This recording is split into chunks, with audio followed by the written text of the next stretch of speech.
Welcome to week number 3 of my Survivor review.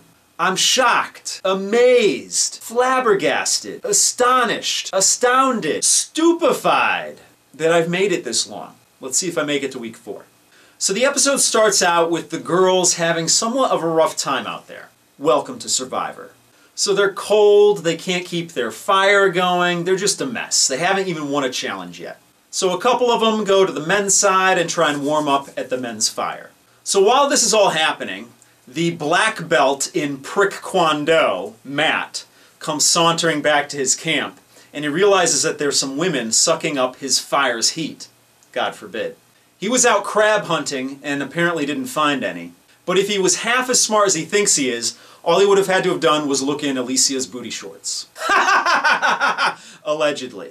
So up next, it's time for the reward challenge. And guess who shows up? Jeff Probst. No more DIY this week. The challenge turns out to be a memory challenge, and the women smoke the men, even though Kat is on their team. Which brings us to this week's segment of This Week in Dumb, featuring Kat.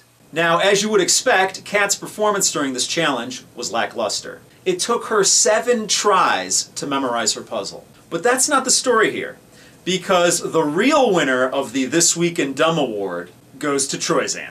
Troyzan, you lost to Kat. To Kat in a brain challenge. What's wrong with you? So much for being the greatest survivor of all time. How humiliating. So Solani actually wins their first ever challenge this season. And as they're walking back to camp, Jeff Probst comments, "At least the ladies know that they can beat the men at something." Which makes me think that Jeff Probst is really underestimating the ladies. Because I'm pretty sure that if there was a menstruation challenge coming up, the girls could probably beat the guys at that.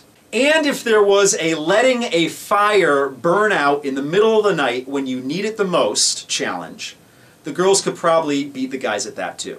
So the girls get back to camp, and what they get is they get a boat and they get fishing gear. So the first thing that pops into my mind, they got a boat. They got a big boat. Bring that sucker back on shore and flip it over and use it as a shelter. If you know that it's watertight, that it can float, it's not going to be dribbling on you in the middle of the night. So prop it up with a couple of sticks so that you can actually, get in there, and then just huddle under there for the night. You'll stay at least dry.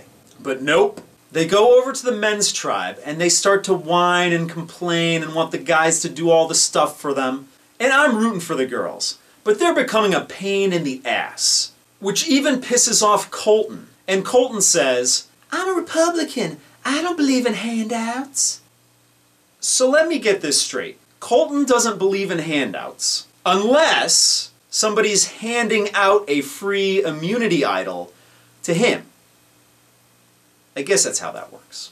So even Chelsea is starting to get broken down by the cold weather and the constant rain. So the first thought that pops into my mind is, I'm the human furnace.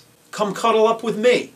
But fortunately for the ladies, the next day the weather clears up and they're able to take their newly won boat out on the ocean and do a little fishing. So next up is the immunity challenge, which involves some blindfolds, some colored water that they pour down on themselves, and a lot of bruises for the ladies. Oh, and also this really cool tree puzzle that they have to make at the end of it. I wouldn't mind having that tree puzzle like right here or over there or somewhere in the room. It's pretty cool. So surprise, surprise, the ladies come from behind and win the challenge. They're second in a row. So the next thing you know, we're back at camp, and these guys finally have to vote out one of their own. So the Misfit Alliance is strategizing what they're going to do. Colton wants to get rid of Bill, and Scaramouche, or Tarzan, wants to get rid of Matt.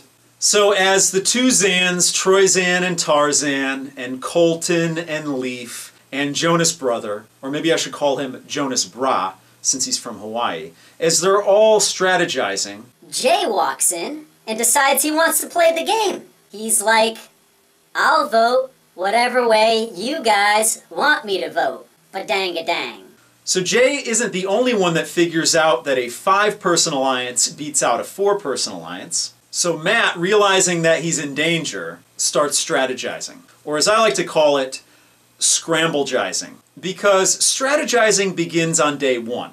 Scramble-gizing begins hours before tribal council.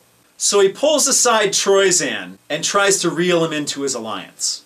In doing so, Matt compares himself to a rooster or a cock. Now personally, I would never compare myself to poultry. I would actually compare myself to an animal that has intelligence. Like an octopus, like a pig, like a chimpanzee, like a whale. But Matt compares himself to a cock.